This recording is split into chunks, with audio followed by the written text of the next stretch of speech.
This week on The Changelog, we're joined by Emil Sjölander from Figma, talking about bringing dev mode to Figma. This is their new workspace in Figma that's designed to bring developers and designers to the same tool. And the question they're trying to answer is, how do you create a home for developers in a design tool? We go way back to a Emil startup that was acquired by Figma called Visly, how we iterated to here from 20 years ago. Think back to PSDs to HTML, what they did to build dev mode, what they're doing around codegen, the popularity of design systems, and what it takes to go from zero to dev mode. A big thank you to our friends and our partners at Fastly and Fly. This podcast got you fast because Fastly is super fast globally. Check them out at fastly.com. And our friends at Fly will help you put your app and your database closer to users all over the world.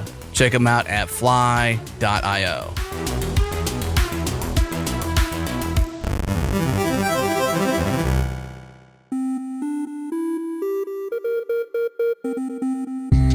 What's up, friends? This episode is brought to you by our friends at Neon. Serverless Postgres is exciting, and we're excited. And I'm here with Nikita Shamganov, co-founder and CEO of Neon. So Nikita, one thing I'm a firm believer in is when you make a product, give them what they want. And one thing I know is developers want Postgres, they want it managed, and they want it serverless. So you're on the front lines. Tell me what you're hearing from developers. What are you hearing from developers about Postgres, managed and being serverless? So what we hear from developers is the first part resonates. Absolutely. They want Postgres, they want it managed. The serverless bit is 100% resonating with what people want. They sometimes are skeptical, like, is my workload going to run well on your serverless offering? Are you going to charge me 10 times as much for serverless that I'm getting for provision? Those are like the skepticism that we're seeing, and then people are trying and they're seeing the bill arriving at the end of the month and like, whoa, this is strictly better. The other thing that is resonating incredibly well is participating in the software development lifecycle. What that means is you use databases in two modes. One mode is you're running your app, and the other mode is you're building your app. And then you go and switch between the two all the time because you're deploying all the time. And there is a specific, part when you just like building out your application from 0 to 1, and then you push the application into production, and then you keep iterating on the application. When you think about what a modern deploy to production looks like, it's typically some sort of tie-in into GitHub, right? You're creating a branch, and then you're developing your feature, and then you're sending a PR. And then that goes through a pipeline, and then you run GitHub Actions, or you're running GitLab for CI/CD, and eventually this whole thing drops into a deploy into production. So databases are terrible at this today. And Neon is charging full speed into participating in the software development lifecycle world. What that looks like is Neon supports branches. So that's the enabling feature. Git supports branches, Neon supports branches. Internally, because we built Neon, we built our own proprietary, and what I mean by proprietary is built in-house. The technology is actually open source, but it's built in-house to support copy and write branching for the Postgres database. And we run and manage that storage subsystem ourselves in the cloud. Anybody can read it. It's all on GitHub under Neon database repo, and it's quite popular. There are like over 10,000 stars on it and stuff like that. This is the enabling technology. It supports branches. The moment it supports branches, it's trivial to take your production environment and clone it, and now you have a developer environment. And because it's serverless, you're not cloning something that costs you a lot of money and imagining for a second that every developer cloned something that costs you a lot of money in a large team. That is unthinkable, right? Because you will have 100 copies of a very expensive production database. But because it is copy and write and compute is scalable, so now 100 copies that you're not using, you're only using them for development, they actually don't cost you that much. And so now you can arrive into the world where your database participates in the software development lifecycle, and every developer can have a copy of your production environment for their testing, for their feature development. People want to merge this data or at least schema back into production. People want to mask PII data. People want to reset branches to a particular point in time of the parent branch or the production branch or the current point in time, like against the head of that branch. All our top customers use branches every day. I think it's what makes Neon modern. It turns a database into a URL, and it turns that URL to a similar URL to that of GitHub. You can send this URL to a friend, you can branch it, you can create a preview environment, you can have dev test staging, and you live in this iterative mode of building applications. Okay, go to neon.tech to learn more and get started. Get on-demand scalability, bottomless storage, and data branching. One more time, that's neon.tech.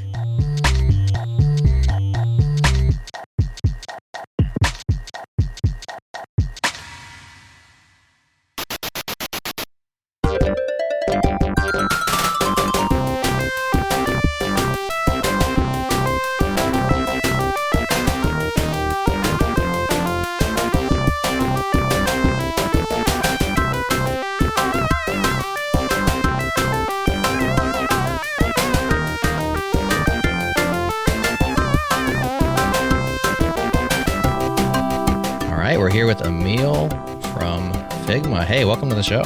Thank you so much. Thank you. Happy to be here. Happy to have you. Pretty cool stuff you've been working on over there. Dev mode, which is maybe it's a new product from Figma. Maybe it's a new direction. We'll dig into all of that. But you didn't start there. You started as Visly and ended up as dev mode. You want to give us a brief rundown of kind of the history of your company and joining the Figma team? Yeah, sure. So I can rewind it before Visly as well. And okay. I think that's interesting. For context, I started a company, Visly. We were maxed out at 9 folks, went through Y Combinator, kind of tried to build a design tool specifically for developers for a while and eventually joined Figma a couple of years ago and have been working on dev mode since and I've launched that since then. So that's kind of the very, very short kind of gist of it. But stepping back a bit, really ever since I started coding or started getting into software, which was late compared to a lot of folks. Really got into it when I was 20 or whatever, 19, 20. Wasn't one of those 13-year-old script kiddies. So have had a long background, or I guess not that long, but I've kind of thought my whole time being involved in software always been really focused on kind of the design, how things are built, why things are built, and really jumping between design and engineering, software engineering on a daily basis, and comes from kind of all the way back from university. And really every kind of thing I've worked on since then has been really focused on bridging this gap between design and development in various ways. And I have had experiences working on product teams where kind of the designers and the developers took this fluid shape where it was really kind of worked as one cohesive unit as opposed to kind of two siloed teams or whatever. And that's really where my background comes from. So after having been at a few places, but most recently at Meta for 3 years, mostly working on open source, layout engines and mobile infrastructure, things like that, as well as developer tooling, I felt like I wanted to take kind of the next step. And I thought back to this thing that I've been thinking about for ages, which is really getting designers and developers to work more closely together and work as one cohesive unit. Because I think that has always, in my experience, led to just the best products being built, the most thoughtful products, the teams that have executed most quickly. They've kind of been these teams that work as one cohesive unit. And I wanted to build software to enable more teams to more easily work as such. So that's really where Visly started, trying to enable this. So started this company with a friend of mine at the time. That friend is also still at Figma. And we spent a few years basically trying to re-envision what a design tool would look like if it was built for developers from the ground up. So really kind of a React-based design tool that every object, every layer, every pixel was a React component behind the scenes. Or rather, we had big ambitions, which I think is always good. So it wasn't actually even a React component behind the scenes. It was this kind of abstract notion of a renderable object that initially translated to React, but we'd also built a cross-platform kind of high-performance Flexbox engine, so we could translate this stuff to iOS and Android and what have you in the future as well. But really, kind of at the core was a design tool where every kind of interaction or action you took translated to a line of code. I think it's interesting to see this world of development that, as I hear you share your story, I just think of like, we're trying to build products, right? We're trying to be front enders, we're trying to be engineers and work together, but then we're also building the tooling that allows us to build along the way. And I come from a generation where like CSS was brand new, basically, right? We were still designing inside of Photoshop. We were still doing sliding doors to do different things with tabs in CSS. We did not have rounded things. We did not have all these cool things that are out there in web standards now. It's interesting to see how the iteration has taken place to get to this dev mode world where finally we have a design tool that does have dev-friendly enablements. And it may not still be perfect, but it's so much better than where we were, right? Like every iteration there is sort of like very, very iterative because we're building products, but also inventing and reestablishing and iterating on the standards that get us there. And the tooling and products like yours and Figma have allowed designers and devs to play very well together. Yeah, I mean, I think it's interesting thinking about this, like you said, kind of in a historical context, because I think the idea of visual tools to kind of augment front-end development has been around forever. I think since we built graphical user interfaces, the notion of kind of a graphical user interface to help you build graphical user interfaces has been a thing. Whether it's kind of like Interface Builder in the 80s from Next and later Apple, or tools from Adobe or what have you, right? Like this has always been a thing. And I mean, it's in one way, it's pretty obvious. Like it's easier to build a visual thing visually for the most part. But this has actually gone, I think, harder to execute on over time because the requirements have changed, right? So let's say, like looking back, Adam, like you were talking about, like CSS is like just kind of becoming a thing. Mm-hmm. Like back in those days, like responsive design wasn't a thing. It was like, no, it's 960 pixels or whatever, 720. That's right. And that's it. And actually, like, you wouldn't have any CSS for styling, right? You use like JPEGs as backgrounds. And if a hover effect was like switching to a different JPEG, if you even had a hover effect, right? So in a way, it was very much like with the technology and the requirements at the time, it was actually much, much easier to go straight from like design to functioning application back in that day, because it's literally just like JPEGs on a web page, like roughly laid out with a fixed kind of design. So I think like we still believe heavily in this kind of a notion of like, I think like as front-end developers building graphical software, like working with a graphical tool to help us build graphical software is like on a kind of abstract notions, like really helpful. But we can't kind of emulate what we had 20 years ago because that was just built for a different time, right? And now we have to think about kind of the constraints we have now and build different kind of software that helps modern front-end development. Even though we sometimes think back to, I wish it was like 20 years ago, and in many ways, simpler times, but things are better now, I think. Simpler, yes, I suppose. I mean, even like PSD to HTML, like that terminology, right? Like that's... Oh, yeah. That's comical, right? Like there was companies that were born to do that. Yeah, whole industries. Right. And you would slice inside of Photoshop, or I think even at the time there was a whole different tool that was not Photoshop that was acquired by Macromedia, or Adobe acquired Macromedia and had this other tool that was, I forget what it's called even. That's been that long ago. And I remember having debates with somebody when CSS came out, like, don't use CSS. It's stupid. You could do that with tables. Why would I do that with CSS? You know what I mean? Like you have this pushback of the new thing and the change, and but it was simpler in some ways. In some ways, yeah. But it's still it boggles my mind that we would, and I did this, but not for web, but for iOS. But boggles my mind that we used to use a tool for like retouching like photography to design UI, right? Right. It reminds me of, how people use Excel for literally everything. And then like every Excel feature is like a startup itself. I don't know. I feel like it's by any means necessary. Yeah, for sure. It's kind of like the by any means necessary aspect. I think that's the unleashed. We wanted to do this new thing on the web so badly that we used tools that were not designed for the job and still got the job done. And we forced the tool to change. And I guess ultimately, the merger of the worlds of Adobe and Figma even happened. I mean, like that long transcendence of a timeline is just, you couldn't have predicted it necessarily, but we forced it by means of just using the tools that we had.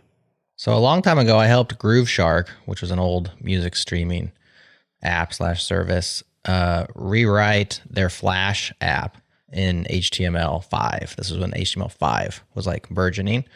And they always had great design. I mean, that was one of their things. Like the design was slick and nice. And I met the lead designer of Grooveshark, and very talented guy.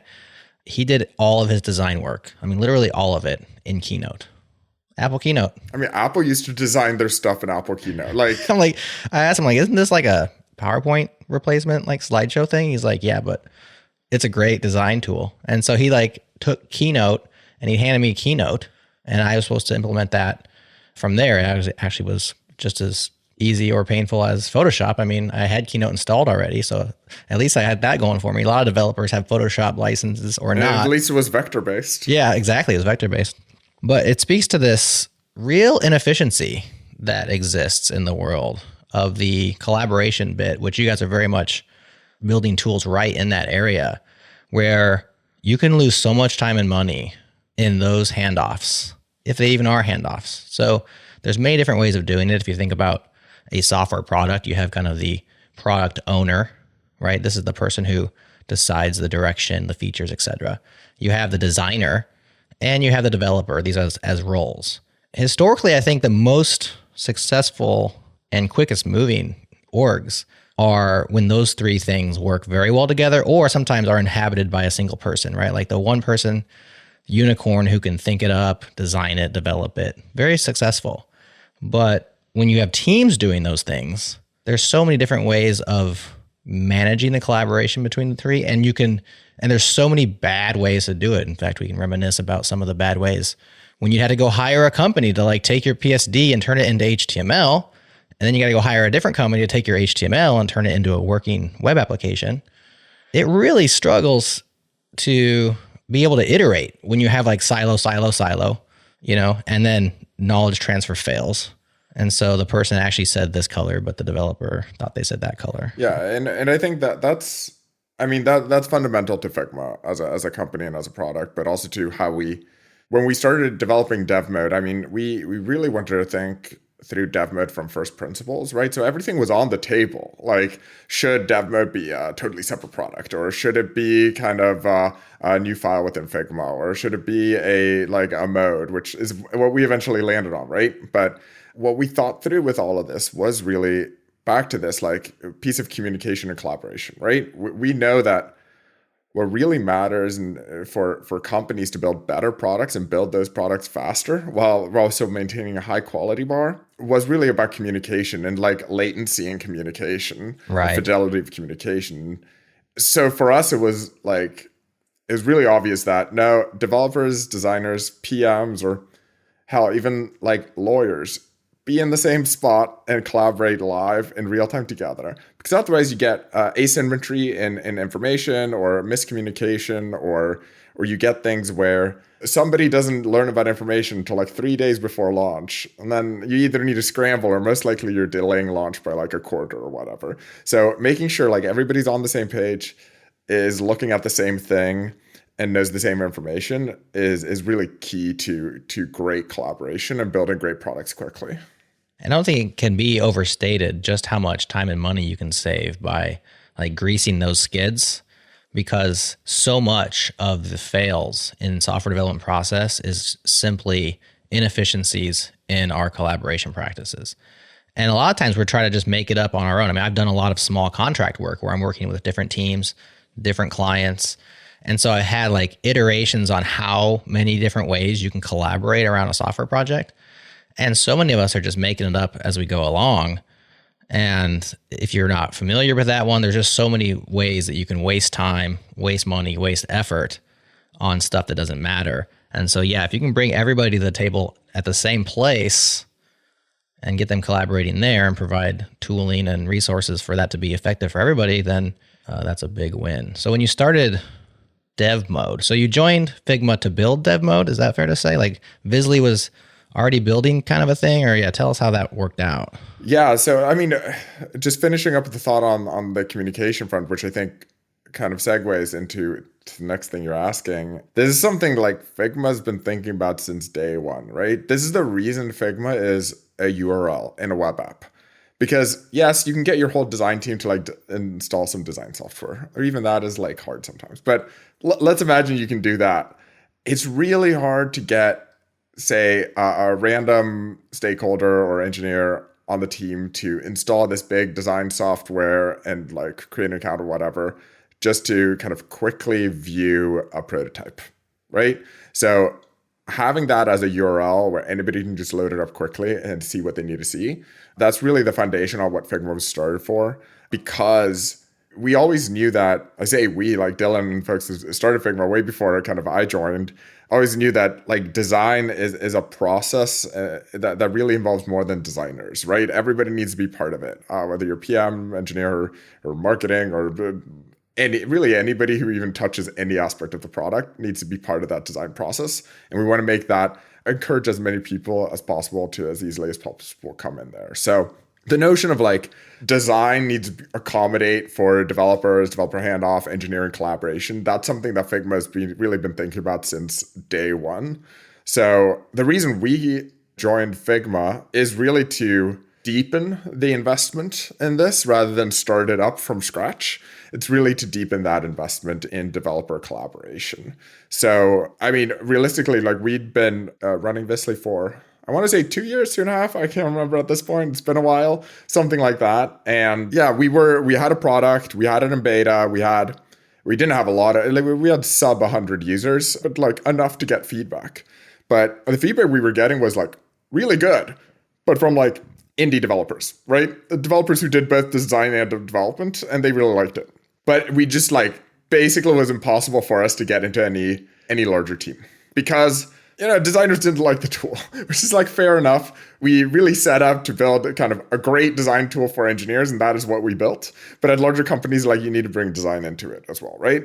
And to a degree, kind of Figma was kind of in the same spot, but the opposite spot, really, right? And I mean, we were using Figma at Visly, so we knew about Figma, we loved Figma, but Figma was a tool just like absolutely loved by designers, right? But engineers were like, I mean, it's better than Photoshop for like, I don't need to install Photoshop, right? So it's better than that, but they weren't in love with it. And they didn't see it as a daily use tool necessarily. So that's the audience we were really trying to serve. And again, Figma had been investing in developers as a cohort, but I started talking to Dylan and like really we wanted the same end goal, right? So it just felt natural to come in and boost their investment in kind of this space. And that's what we've been doing. So we came in, we tried to figure out how to best really serve this audience. We actually started with something that's not dev mode at all. The first project we took on coming in was we called it Auto Layout V3. I don't know, one of the versions. The next version of Auto Layout, which is Figma's kind of flex box in the design tool. Because we knew from talking to users or also just like knowing from ourselves that, I mean, if you get handed a design and it's all absolutely positioned, it's going to take you a lot longer to translate that to code than if it's using something you can relate to like Flexbox. And the fact is that Auto Layout was loved by a lot of designers, but it had a high barrier of entry. So it was like hard to like start using. And there were just a lot of cases it couldn't handle where you had to like opt out and just absolutely position stuff. So all of this led to, relatively speaking, low usage of auto layout. So we really want to solve this problem for designers so that they were excited and could use auto layout for more things and thus kind of improve the developer end of things. So kind of a second order impact on developers. And once we completed that, we shifted over to building this entirely separate space, a dedicated space within Figma for developers we call dev mode. And it's ended up actually not being a separate tool or anything necessarily. It's more like a different tool set. So you're viewing the same content, the same canvas in Figma, but you're viewing it from a lens of a developer. So we change out the whole tool set, we change out the left and right panels, we make everything like optimized for a developer as a user, which hadn't existed in Figma before and allowed us to really make different trade-offs and optimizations where previously we might say, oh, that's a developer tool, so let's put it behind the sub menu. We now had an interface where we could say, no, let's make it like the biggest thing on the screen, right? Which is a big difference for our users.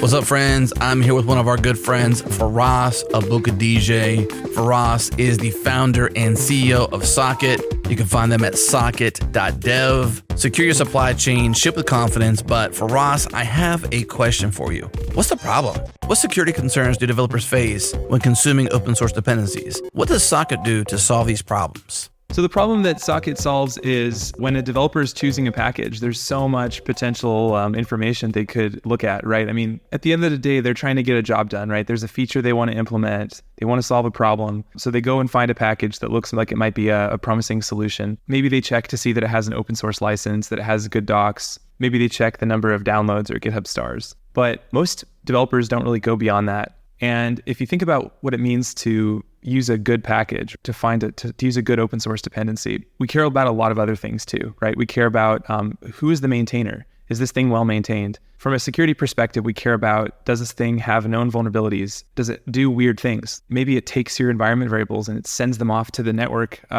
meaning it's going to take your API keys, your tokens. Like that would be bad. The unfortunate thing is that today, most developers who are choosing packages and going about their day, they're not looking for that type of stuff. It's not really reasonable to expect a developer to go and open up every single one of their dependencies and read every line of code. Not to mention that the average NPM package has 79 additional dependencies that it brings in. So you're talking about just thousands and thousands of lines of code.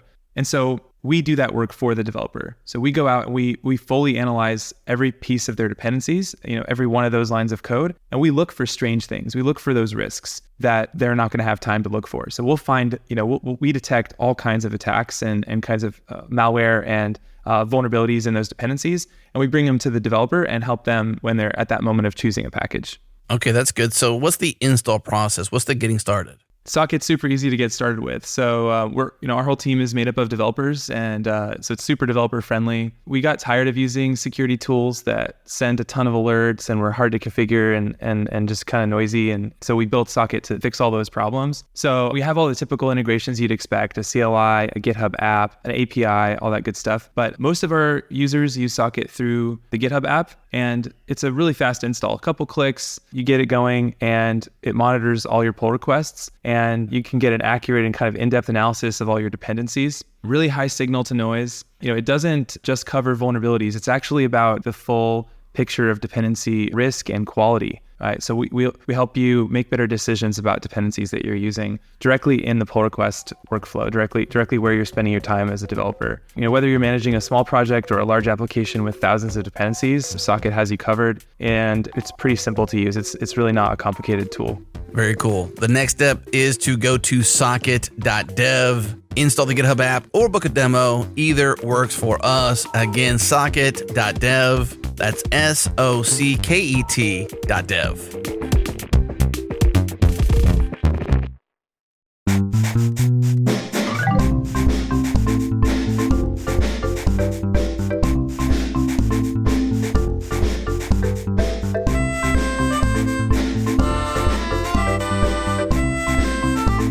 So bring us from there to dev mode as it exists today. So you have this blog post out, how we built dev mode. There was a lot of user research. There was a lot of conversations. This seems like maybe a not so hard problem to solve in the small, but when you try to solve it for like disparate teams around the world, working in different ways, different organization sizes, all of a sudden I get very overwhelmed just thinking about the task in front of you. So you landed on this mode, which is a way of thinking, but that wasn't where you started. Can you want to kind of take us a little bit on the journey, some of the conversations, and how you ended up landing on what you've landed on so far? Yeah, it's a great question, and I can spend hours on this, so I'll try not to. But I think this is the crux of it. I think first of all, we're really happy where we've landed with dev mode. We're hearing from customers. They're also really happy with it. It's really kind of accelerating teams in the way we want to accelerate them. That being said, there's also like so much left to do. And there's definitely parts of it that I'm still embarrassed of, but that's because kind of perfectionist at heart, and we're working hard to kind of make it even better as we go along, right? But the thing that makes designing for dev mode hard is that we're designing a new product at a large scale, right? So we're designing it for all of Figma's existing users, and they have very different ways of working. Your like large employee base bank versus like 2-person fintech startup. To nobody's surprise, they work differently, right? And because they need to work differently, they have different processes, they have just different resources and so forth. So designing a product from scratch that works for this breadth of people is really hard. Most products are not designed like that, right? As a startup, you don't have any users, so you start with designing for kind of one small cohort, right? And make it great for them. And then you build up over time, and over time that complexity grows with the product and you can serve more and more users. But for us, we really had to serve all our users day one.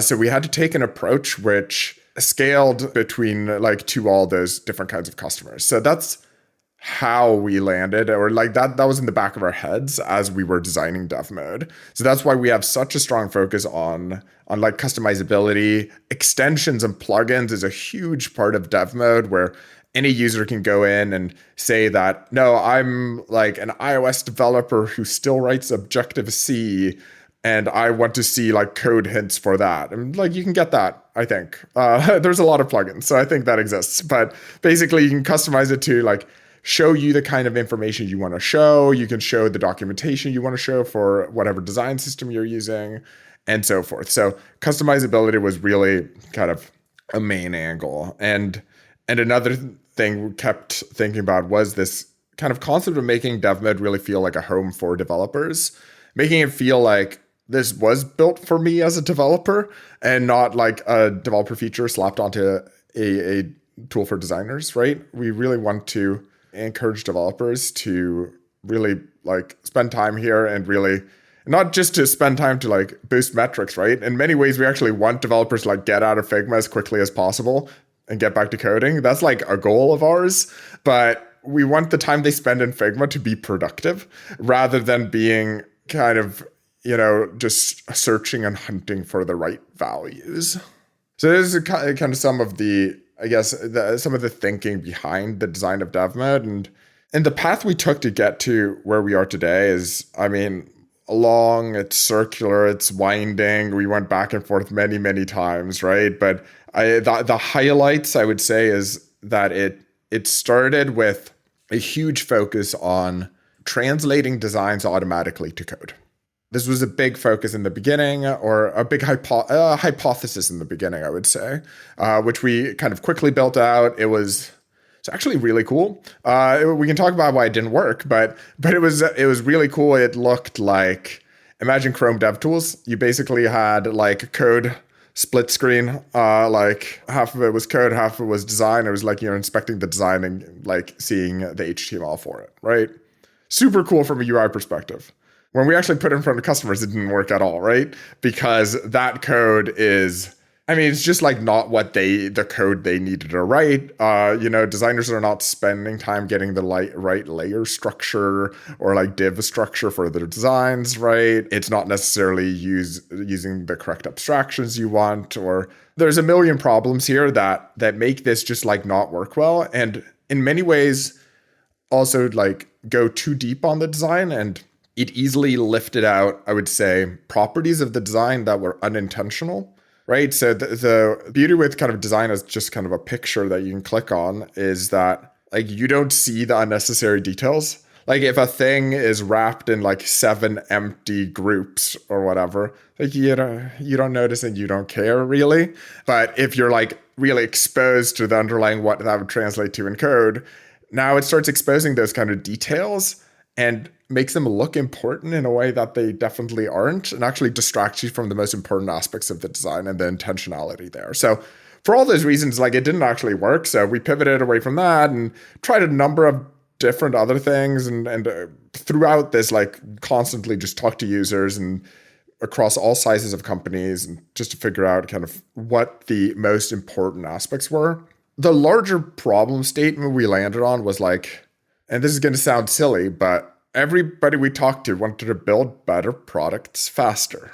But like, this is hard. And especially like at a scale in companies, really hard to keep velocity high and quality high. So what we really just did was we talked to a lot of these customers, especially kind of post 100 employees, because before then, like if you're like 3 people, quality and velocity is pretty high, and it's easy to keep high. But as you grow, it can get harder. And the things we noticed were, I'd say, 3 buckets that I like to think about.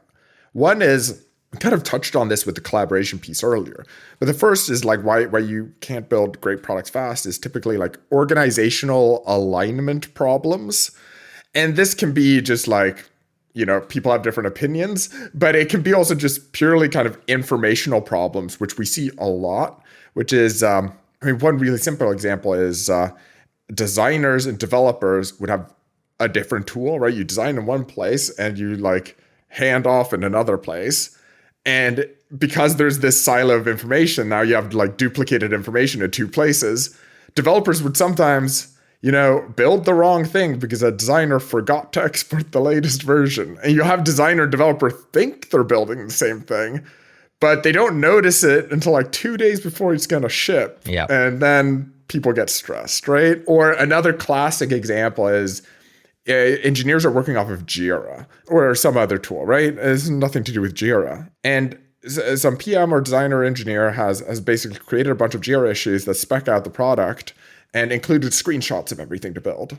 But nobody thinks to update those screenshots or those tasks when the designs change, right? And again, people will be building different things because you've siloed the information and you basically forked the information, right?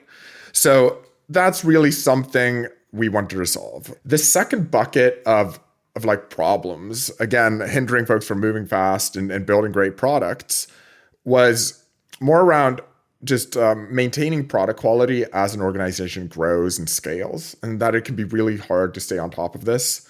And our favorite and best tool for this is really design systems. We think that's kind of the tool most companies employ to kind of scale quality.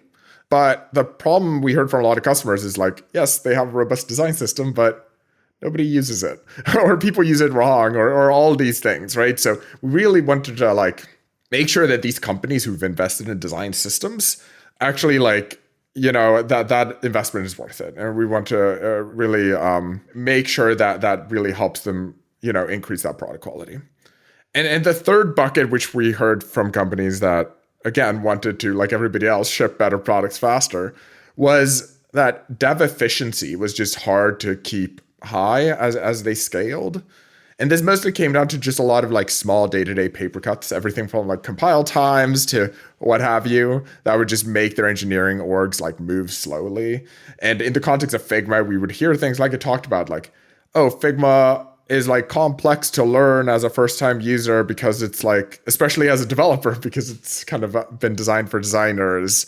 Or a really classic one is that developers would get like a version 2 or version 3 of a design. And they would literally spend a day just like playing the old game of like find 5 differences between 2 pictures. And it's like, wait, what has changed here? And try to like construct a changelog manually and then like transfer that to a task tool or whatever.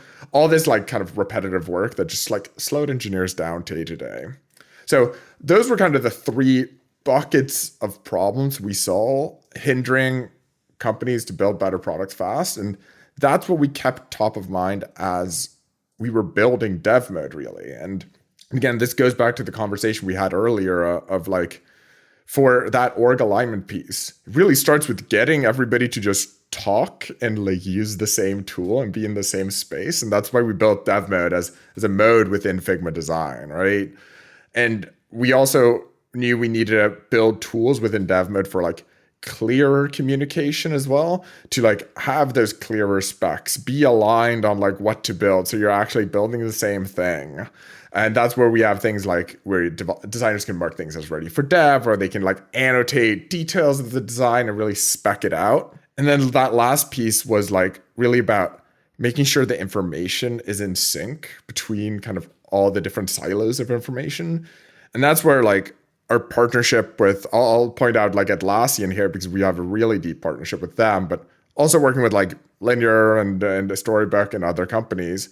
But we really make sure to like, with the Atlassian partnership, make sure that like Jira is up to date with dev mode. So you can like create Jira tickets within dev mode and that automatically like connects them via a link.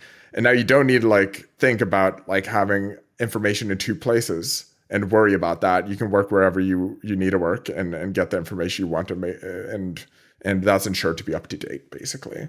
So that's really like how we've been thinking about dev mode, and happy to talk about the product quality piece and the dev efficiency piece as well. But that's generally how I see kind of the problems that we're trying to solve. Mm-hmm. I just can't believe how much thinking goes into like building such a tool. You can't just make a code gen and make it work. You can't just push the magic. I mean, I guess in a way you can't push the magic button.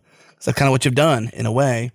But all the iteration it takes to make this work. Oh, and I'll tell you, while we can't build codegen and it just works, we also can't like remove codegen and it just works. Right. Because like our customers love the codegen we have. And then others find it less useful. Like we have to find a way to balance that in a good way. Yeah.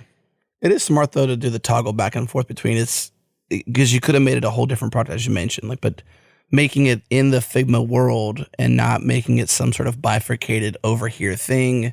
It's really the great invitation. Like you mentioned before, the day one of Figma, and I don't want to go back to the beginning necessarily, but to being a URL, it's the great invitation. And now this is still the same great invitation that Figma was, because you didn't have to install something. You didn't have to do all this setup like a developer might do to build out their dev environment. It's not like that at all. It's not a design environment. It's just go here. And if you're in the engineering or dev spaces, you can flip between the modes and really just enjoy the direction that Figma's taking, what it means to design and to develop for the web. Yeah, for sure. And I mean, I'm excited about the directions we're also taking this to make it feel even better and more seamless for developers. And this is early days, but we've, in the past 6 months, integrated with Visual Studio Code as well, where you can actually bring up dev mode specifically in VS Code and have your designs and code side by side. And it's not like, I think that's interesting and it like limits context switching, but the really exciting part, and we're just like starting to touch on the possibilities here, but is how Figma for VS Code actually interacts between the code and the Figma file, where you can do things like you're in a React component and you're looking at a design for that component, and you can link those together. So later on, if you're browsing the code and you see a component and you're wondering, is this design correct? You can like not command click on it, but basically you can click in the gutter and it opens up the exact Figma design source of truth for that from your designer. And you can double check that, yep, okay, this looks correct. Or if you have a new design for something new up, we actually integrate with the like autocomplete of VS Code. So if you start writing CSS, instead of like Copilot suggesting random colors, right? We'll actually suggest colors and spacing values that come from your design file. So it's like, feels like a super smart Copilot that knows exactly about your design. And still early days, but I'm really excited about the potential there. That's awesome. Going back to the code gen bit, it seems like people love it, people hate it. Sometimes it delivers, sometimes it doesn't, because of the intricacies that you described earlier, where the designer is just thinking visually and they're just doing what they need to do in order to get things to group, et cetera. And now we have these layers and et cetera. And sometimes the code isn't just there good enough. Are you continuing down that path though? Because I imagine as a developer, if I did have the button that says take this and turn it into code that I would write, that for me is sort of would be the end goal. I mean, obviously the other stuff is nice as well, but if I could get that and not have, let's just say like misaligned code that I would actually write, then you guys would be like just printing money, for lack of a better word. Like, wouldn't that be like everybody would sign up at that point? So are you doing both? Like, okay, we need alignment tools, we need efficiency tools, we need to make sure people are using the design system and stuff. So integrating in developers' workflows, all that stuff needs to continue with dev mode. But if the code gen could just be so smart that it could realize that these extra components are worthless and just throw them out, right? And write them the way I would in the first place, then that could be the solution, like the end game. Are you still going down that path as well? Yeah, I agree. Like that as an end state is super interesting. We'll see when/if we can get there, right? Or it's probably a when then an if, right? Like if you 100 years, whatever, I don't know, or 2 years, who knows? How far does it feel more like 100 than 2? Like, No, because you've been working on it, so you would know better. I think there's a lot of problems with getting it correct, right? But I think it's very doable for us to make it a lot better than what it is today. So instead of kind of guessing at when we'll have this perfect solution, because I don't know, but I'll talk a bit more about how we're thinking about the next steps here. So what we have today is, I mean, out of the box, you can choose if you want to get some code for like CSS, Swift UI, and or a Jetpack Compose for Android, and that gives you I think a reasonable hint at how to implement stuff. Personally, I use it a ton for box shadows because I never remember the syntax for box shadow, right? Or gradients, yeah. or whatever, right? It's super nice to quickly get started. And it's yes, I'm not going to commit it directly to GitHub. That's not the point. And then there's great plugins that can give you Tailwind code or give you full on React code for the whole design. Again, don't commit it straight away, but this is a great starting point to get you started quicker, right? I think what we're interested in next building, and we're just starting to think about this, but it's really a focus on design systems. So if you are using design systems, which a lot of customers or our customers or companies in general are doing today, across both code and Figma, to be clear, then if you click on a button, you don't want it to say div and a class name, right? You want it to use my button component imported from my design system, right? So we want to make that work. And we think we have a path to get there in the near term. And we're exploring a few ideas. And I don't have anything specific to share there, but I can say the early explorations here are really exciting. And that's a place we can get to fairly soon. And then I think it becomes more problematic if it's here's a net new design for a website, please code it up like I would have coded it up. I think that's much further off, although that's also much less common. Usually it's build this thing using components we already have. Right. And developers just kind of want to be pointed at what components to use, where they exist in the code base, where to import them from. And maybe some sample code for this is how you should use the component. That's really what most people are asking for, and that is not far off. And I'm excited to kind of see what we can deliver on that over the coming year. This is not production code, right? This is still something we might ship to production, right? In this scenario. No, I mean, I think it depends. We'll see how it turns out, but I can think of, it depends, right? Currently, it's not there though, right? It's going to be there. Oh yeah, I mean, currently, this is we see codegen very much as it's kind of a starting point, kind of a unblock your writer's block kind of thing, and tell you how to do that box shadow or filter or linear gradient in CSS. It's great for that, right? So it's in a way unblock writer's block and documentation almost, right?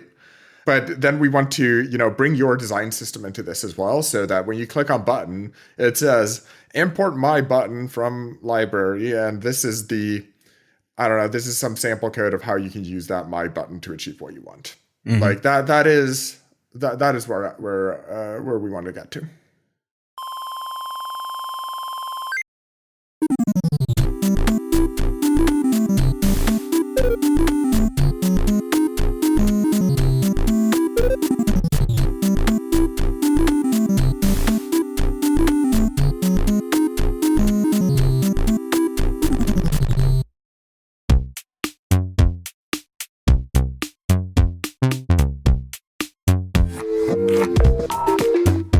What's up, friends? AI continues to be integrated into every facet of our lives. And that remains true because you can now index your database with AI. You can write more code, become that 10Xer you always wanted to be. And you can even draft a letter for a lease on an apartment or a new property. AI is everywhere. And it might be time for us to start questioning, is AI our friend or our worst enemy? And that's the focus of the 3-part season opener of the award-winning podcast called Traceroute Podcast. You can listen and follow the new season of Traceroute starting November 2nd on Apple, Spotify, or wherever you get your podcasts. And this show is all about the humanity and the hardware that shapes our digital world. In every episode of Traceroute, a team of technologists seeks to untangle the complex question, who shapes the internet? Seasons 1 and 2 gave us a crucial understanding of the inner workings of technology while revealing the human element behind tech. And Season 3 tackles not just AI questions, but also how can we use technology to preserve the earth? Who influences the technology that gets made? And what happened to the flying cars we were promised? I think it's safe to say that the future of AI is both exciting and terrifying. So it's interesting to hear the perspectives of experts in the field. Listen and follow this new season of Traceroute starting November 2nd on Apple, Spotify, or wherever you get your podcasts.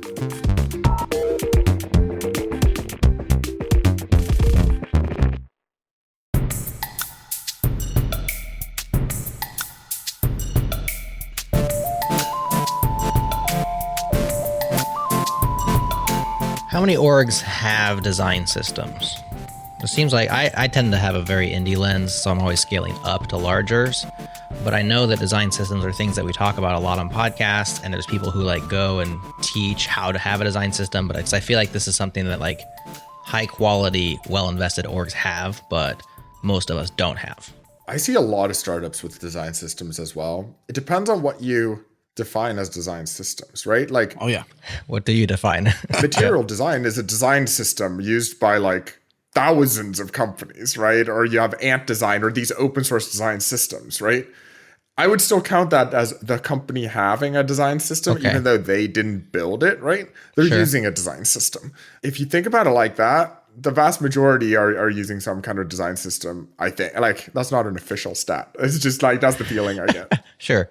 That's fair. I just think that to a certain extent, it is a barrier to getting started, but maybe because of open source and because of the proliferation of at least low cost available design systems, you could get started relatively easy. Maybe like the, steps, 2 or 3 of startup is like business idea, right? Some sort of feature list or go to market strategy, and then like some kind of a design system so that you can start building that thing. Yeah, but also design systems aren't a binary thing. It's not like you either have or you don't have one.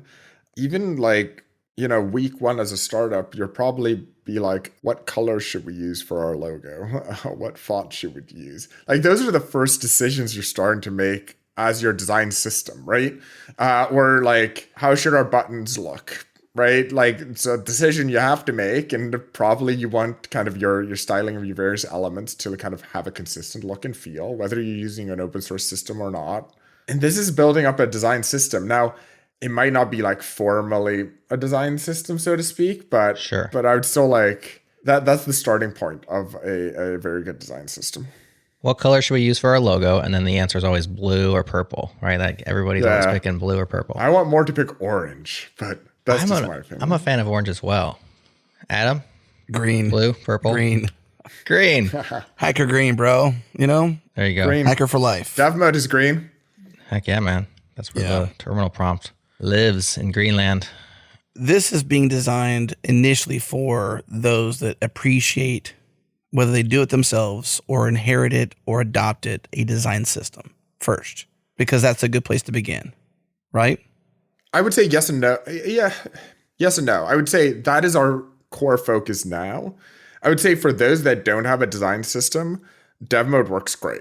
I would say if you are super invested in design systems, there's just like a lot more we can do. Like, I think dev mode worked great if you have a design system today as well. It's just, I think there's just more opportunity to provide even more value once you have a design system.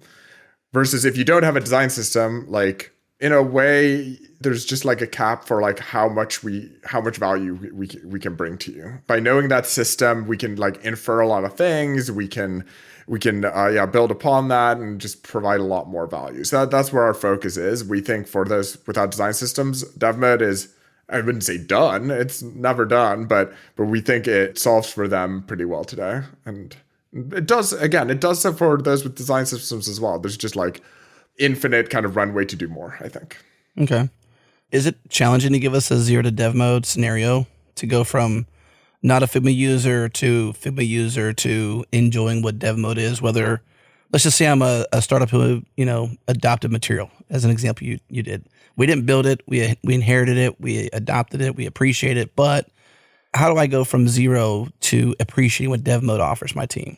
Yeah, that's a great question. I think with something like material design, like using a design system like that, one, it's like a really big design system. It's like pretty complicated once you get into it. There's a lot of options. There's a million components.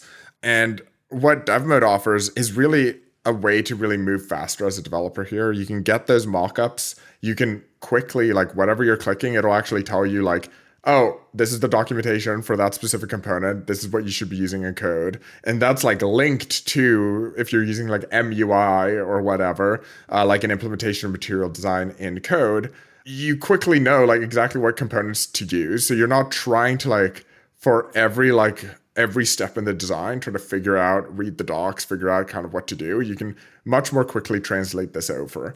And that's kind of one of the things that dev mode gives you to like move really quickly. And I think especially if you're using a dev mode within VS Code, you can be like really heads down in the flow, focus on coding, and always be easily referencing kind of those components you need to use to reliably kind of recreate what the designer has done.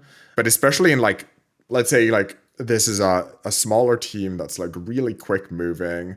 I think things like our compare changes feature is super powerful here, where when something's changed, you can go into dev mode and just hit a button. And instead of like asking your designer to, write up a change log, and we're only human, so they're going to forget like 60% of the things they changed, right? Where you can just ask the computer, like, what actually changed here? What should I be updating? What values? What components should I be changing to really stay in sync with what my designer wants me to do here, right? And this, in the end, one, it goes faster. You're more like autonomous because you don't need to rely on like waiting for a designer to respond.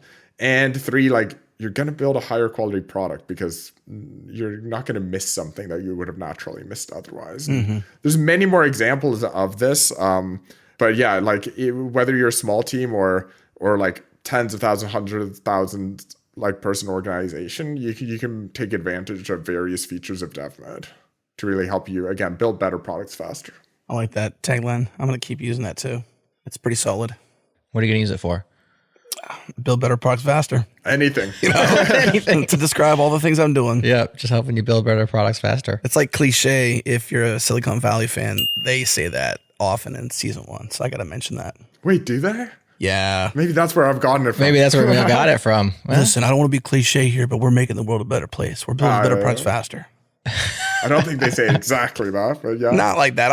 I'm being very caricature, but yeah, it's a thing. Well, art imitates life and life imitates art. Let me ask you this, Emil. Did you use dev mode to build dev mode? I mean, not in the beginning because dev mode didn't exist. Well, when did it become self-hosted? Yeah, exactly. Yeah. No, we quickly started both as a company and as a team, right? The dev mode team is pretty small within Figma. It's growing, but pretty small. So we use dev mode, and the engineers and designers use dev mode, and the rest of the company does as well. The beauty of that is like we never forced anybody to use it, right? I think that's the worst kind of dog fooding if you force people to use it, because then you don't learn why they choose not to use it, right? So in the beginning, people chose not to use it, right? And we learned really much from that internally as we iterated on the product, and we got to a place where really the majority of developers internally were using it, and I mean, not everybody, and you would not expect that, right? But we got to a place where more and more started to use it, and that's when we kind of were starting to move to more external testing at that point.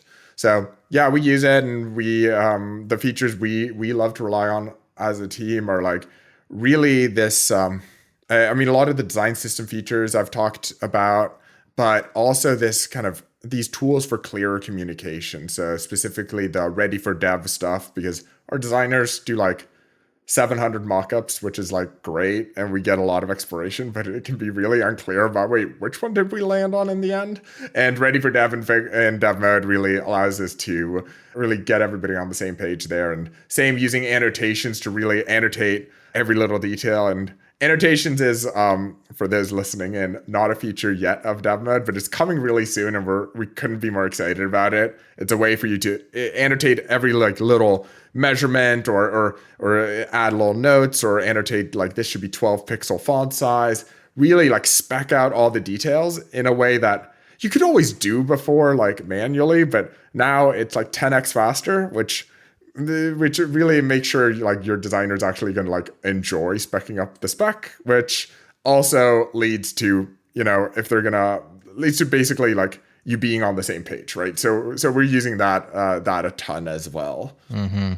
That's a great medium for, us designers to take out our passive aggressive moves, like put the note on there. It's 12 pixels wide, Carl, stuff like that. Yeah, and like you'll see teams using it. Like, I don't love this, but you'll see teams sometimes using it as a way to like cover their own ass, right? Like, oh well, if I annotated it, then it's not my fault. It's not in there, right? Right. I don't think that's the best culture to have, but that's not how we use it. Well, it's a tool, and humans use tools as humans use tools. So annotation's coming soon. Very cool. Anything else about the process, the creation process for you all internally?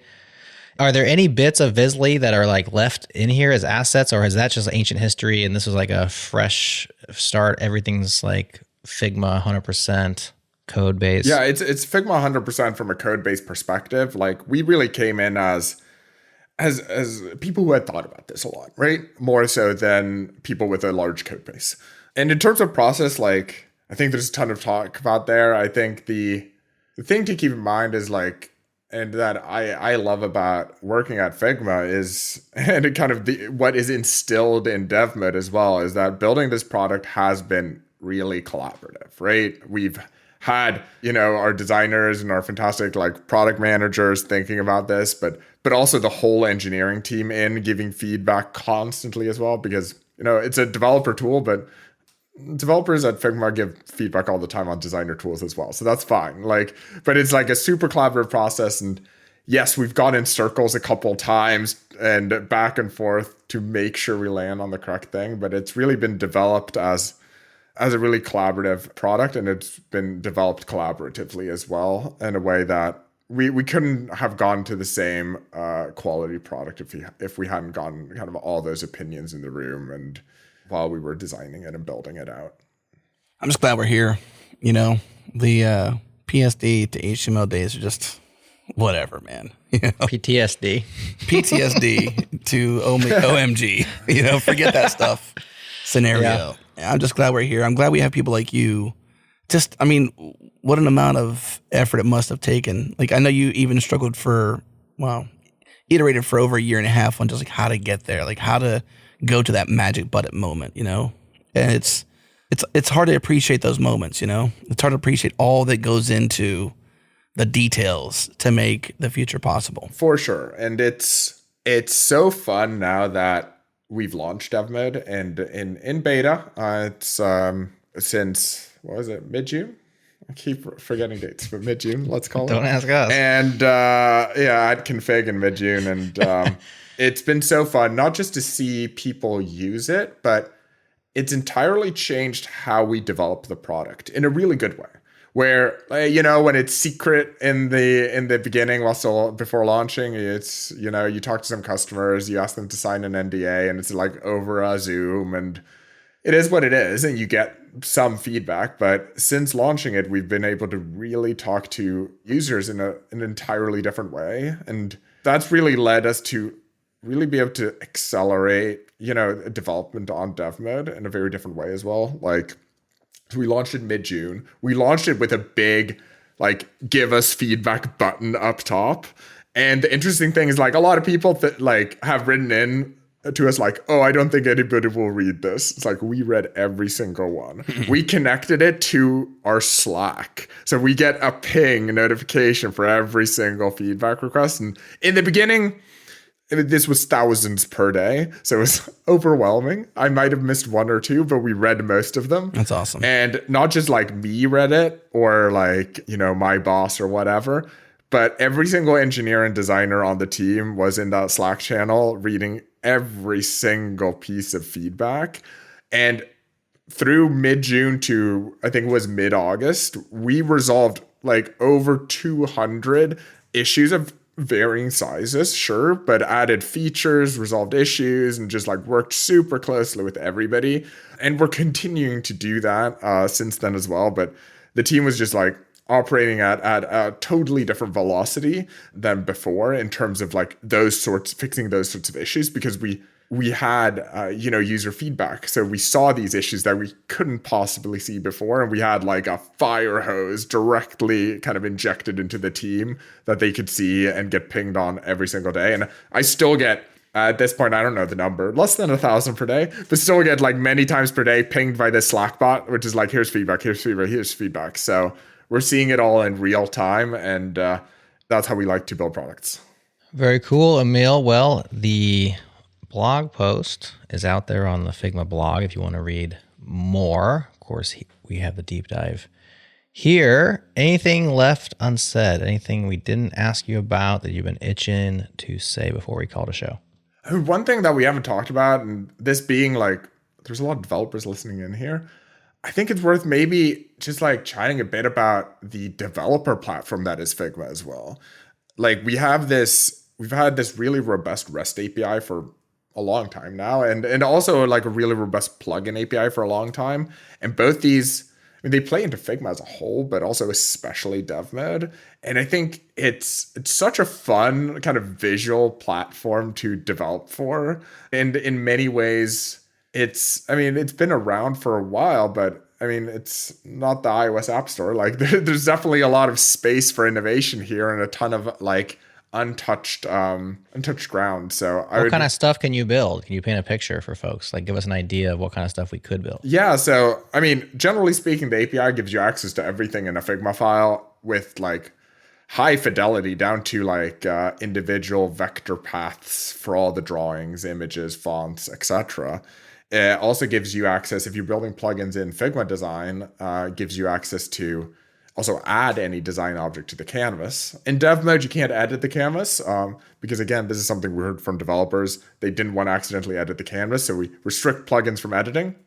But in, plugins in dev mode, like we have, again, you'll have like simpler things, but still really powerful, like our integration with Jira and Atlassian and a partnership there where you can click on any part of the design and like new issue, and it'll link it together with exactly that part of the design. And similar, like Storybook has built an integration so you can connect your chromatic Storybook instance to dev mode, and you can say this component in Figma is this component in my Storybook, and you can like link this together.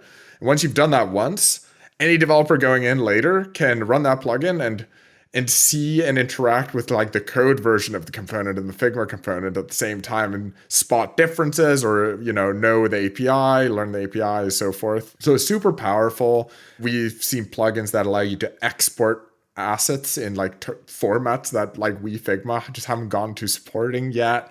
And then there's, I think at this point, over 100 different codegen plugins for like Tailwind, Flutter, React Native, React, like Swift, all the things, right? And even some like, entire companies built around codegen, like Anima, who've built a fantastic codegen plugin for dev mode that exports really high quality, like a React application or even like Vue and a couple of other frameworks for you to like get a really strong starting point, I would say, on your development. So highly encourage looking into these plugins. But as a developer, there's just a lot you can do here. And I'm excited to just like see people innovate. I don't want to like say these are the things you could build, because honestly, like I'm excited to see what people think about when they kind of read up on this more and check out what's already existing. But you can really do anything you want with the visual content in Figma. It's super cool. And that's like the plugin API in Figma. Then like people are building, on top of the REST API, things like a designer changes a design token, or we call them variables, in Figma, that automatically like pushes a GitHub PR to your repo with CSS versions of that definition. So if you update a color in Figma, you can accept a pull request in GitHub for that new color, which is also like super cool. There you go. That's there now? Yeah, I mean, the REST API is there. I can't point to a specific implementation of kind of the GitHub syncing, but I know there's some kind of open source things there. What I asked you before, like, is this production, around dev mode? The question I really was kind of getting there was less specifically to dev mode in particular, but more the platform of Figma, like with such you're eventually going to become where production happens. You're going to be experimenting in production to some degree with design even too, where it's still pull requests, it's still code changes, it's still Git based, like all workflows are. It's still going to have CI in there, but at some point you're literally going to be, iterating on the exact thing that is the production artifact that's working, that has A/B tests, and you won't have this, dev production silo. It'll just be, this is what it is.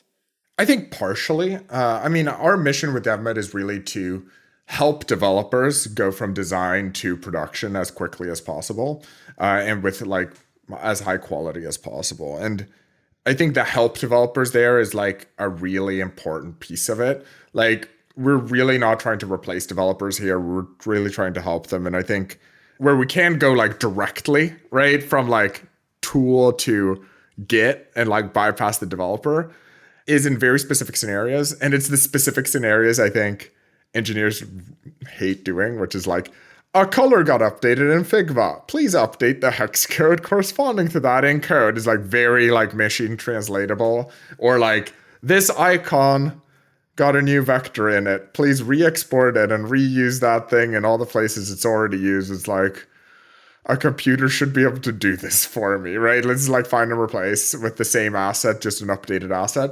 Those are the things we're thinking about when it comes to like pipelining from design to like, not production necessarily, but to Git, let's call it directly. But for everything else, we're just really trying to give developers like the support they need to go as quickly as possible while maintaining high quality from design to production. Maybe one last question on that front. We can call it a show, but when they get to production, does this tool go away? Because if it's so influential and so transformative to get there faster, I would just want to stay there faster, more efficient, better, etc. It's a great question. I don't think it has to end. It does today. Or in a way it does today. Like, I would say it doesn't end, but there's a gap, right? Because I think all product development is like a cycle where like it will go back and design updates will be made, and those will eventually go through dev mode and reach production again. But there's a gap there between kind of, it goes to production and then dev mode starts being used until new designs and then starts being used again. Like, you could imagine like us in the future helping you like assess your production environments, like how close it is to the designs, to spot bugs maybe, or spot things that should be tweaked, or maybe there's a way for you to, I'm very much just spitballing on ideas here that are kind of in the back of my head, but maybe there's ways for you to like on your production site, maybe add a note to be like, in our next redesign, maybe we should fix this, right? Things like that. And that's like somehow connected back to your designs or to complete that loop. I think there's potential for interesting things there in the future. It's not something we're necessarily working on now, but I think it's interesting to think about how we can really acknowledge that this is a cycle, right? And it's a cycle of iteration and not just a one-time pass. And that's really how we're thinking about all of Figma, and especially dev mode all the time, is like, it's not necessarily like, how can we finish the process faster? It's like, how can we squeeze out 5 more iteration cycles? That's how we're thinking about things, right? Because we know that like twice the iteration cycles, like twice the product quality, twice the code quality, whatever, right? So we're not necessarily trying to get you to finish the project faster, although you can choose to use it in that way. But we're more thinking about it as like squeezing out more iteration, and you can choose, you can save 5 hours and use 5 hours for more iteration. You can split that time however you want, right? Well, yeah, again, I appreciate you being on the mission, because somebody needs to be. And this is the future, because it's what's being used. The most widely adopted design tool. I know we use it internally for various different things. And it's the future. So don't sleep on it. Use it. Check it out. What's left? Anything else? It's 2023 and we haven't talked about AI, but I feel like that's a whole thing. We should not. We should stop before we talk about it. Yeah. Only thing I'll say is that I'm excited. Can't talk about much, but there's definitely exciting things coming down. Very cool. We'll have to use that as a tease for some future content. The future. Yeah. Well, thanks, Emil. It was awesome. It was great chatting with the both of you. Yeah. You too. Okay, let's do an unofficial poll right here at the tail end of the podcast. I want to know, raise your hand, hop in Slack, go on Twitter, wherever you want. Let us know. Do you recall the PSD to HTML era? That's one. Are you using any codegen tools, literally helping you write your code, or tooling like codegen from Figma that helps you generate your code from some sort of visual tool? That's two. And I guess last, are you using a design system? Either one you made, i.e. your team, your org, or something that was made out there in open source that you've adopted. That's three. Let us know. Again, hop in Slack. And I said Twitter before, but I guess I meant X. My bad. Still can't get that right. And hey, by the way, we have a bonus 6 minutes for our plus subscribers. You can go to changelog.com/plus to learn more. It's better. It is better. $10 a month, $100 a year. Directly support us. Drop the ads, get bonus content. And I guess a little bit more love because you're closer to that cool changelog medal. And that's where you want to be. Again, changelog.com/plus. Okay, one more shout out to our friends and partners at Fastly, our partners at Fly, and of course, our search partner, typesense.org. Much love. And of course, the beat freak in residence, Breakmaster Cylinder, for bringing those beats every single week. So good. Okay, so it's Thanksgiving. 1, thank you so much. Of course, we love you. And 2, that means we're going to take the week off for Changelog and Friends. So if you're looking forward to Friday, look forward to next Friday instead. We're talking to Gergely, Oros. Have no idea what we're going to talk about, but I'm sure we'll talk about a lot of fun stuff happening in the ever-changing dev, engineering, tech landscape. It's crazy out there. Okay, see you next week.